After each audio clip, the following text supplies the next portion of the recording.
Caching is one of the most used architectural patterns in software, but is not always used correctly. Let's explain the basic concept of caching first. Using cache, we bring data closer to its consumer so that its retrieval will be faster. Let's look at some examples. All the modern web browsers have cache. The role of the cache in web browser is simple. When browsing a specific web page, instead of asking a remote server to serve the page, it is retrieved from the browser's memory, thus displaying the page much faster. The developers can disable the cache to ensure the page displayed is always up to date and contains the relevant data. Let's look at another example, more relevant for us, the architects. A service needs data from the data store.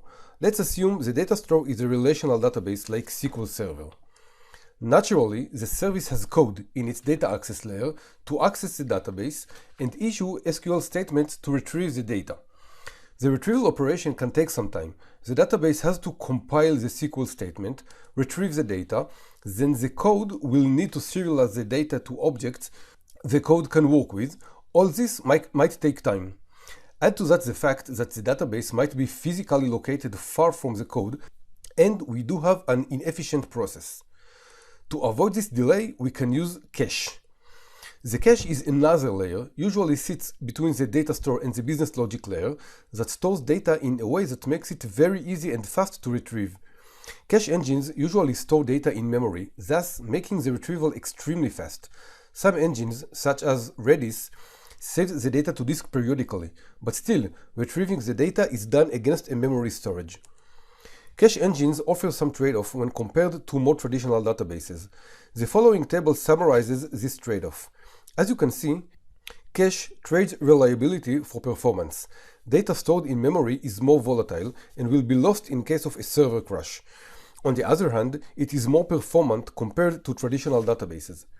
Because databases usually store their data in disk, we almost always will refer to them as the single source of truth.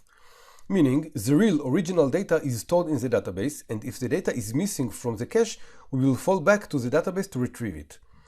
Now, as architects, we must be able to determine whether, when, and how to use cache in our system. And for that, let's first define the type of data that we would want to cache.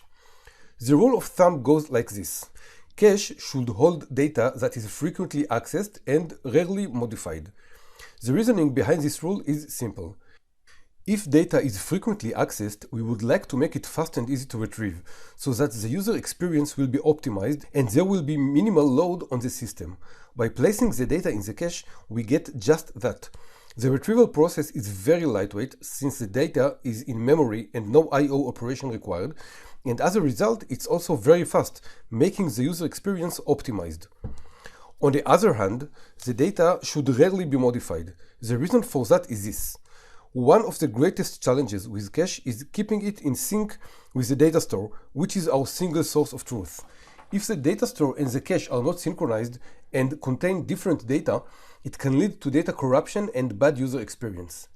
Again, let's look at an example. Our application gets stock quotes data and displays it to the user. To make things quick, the data is stored in the cache. Now, naturally, stock's data changes quite frequently.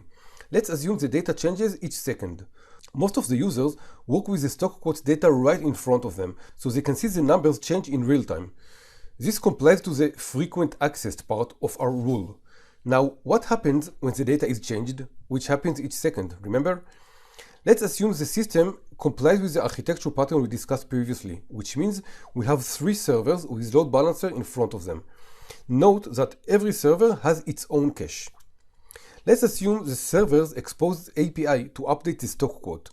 A new call to the API arrives and the load balancer decides to route it to server number 1. It gets the data, updates the central database, and also updates its own cache. And here is the problem. The cache on the other servers contains stale data. That is, a data that is not relevant.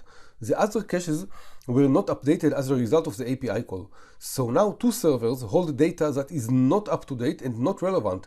And when the user will ask for the stock quotes and the load balancer will route the request to one of these servers, the user will be presented with a wrong data, which is bad.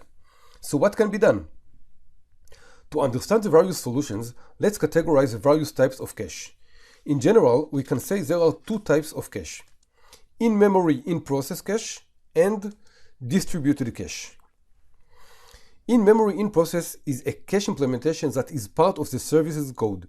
It uses the service memory and is executed as part of the service's process.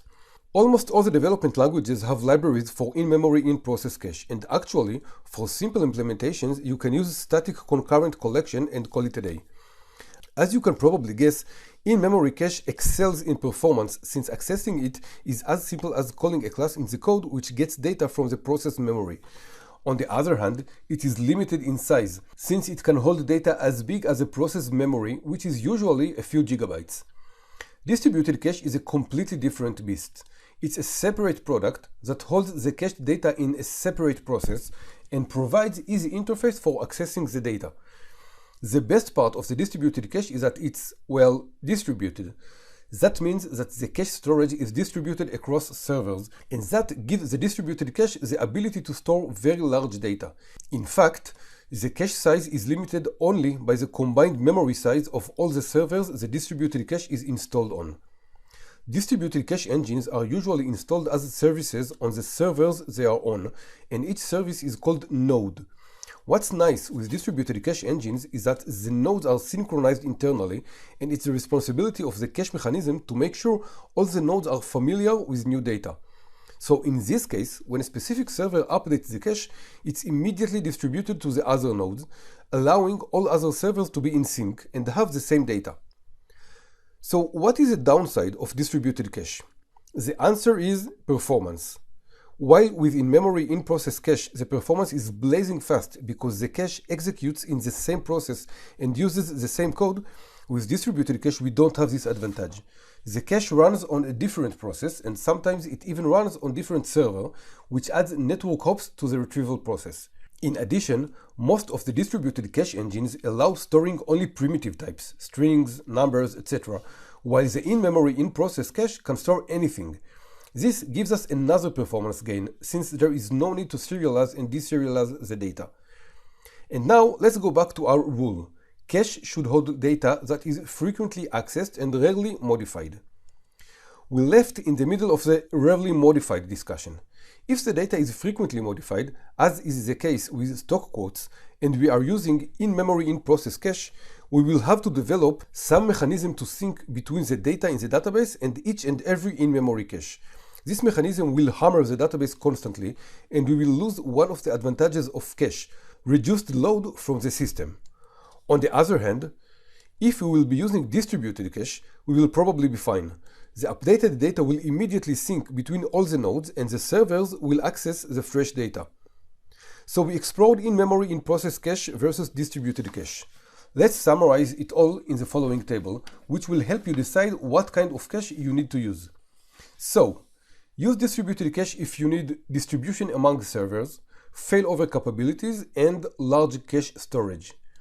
And use in-memory in-process cache if you need best performance possible and store complex objects.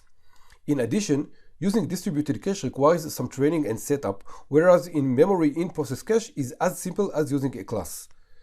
So, that concludes our discussion about cache. I hope you learned from it, and I hope it will help you design your caching strategy in the future.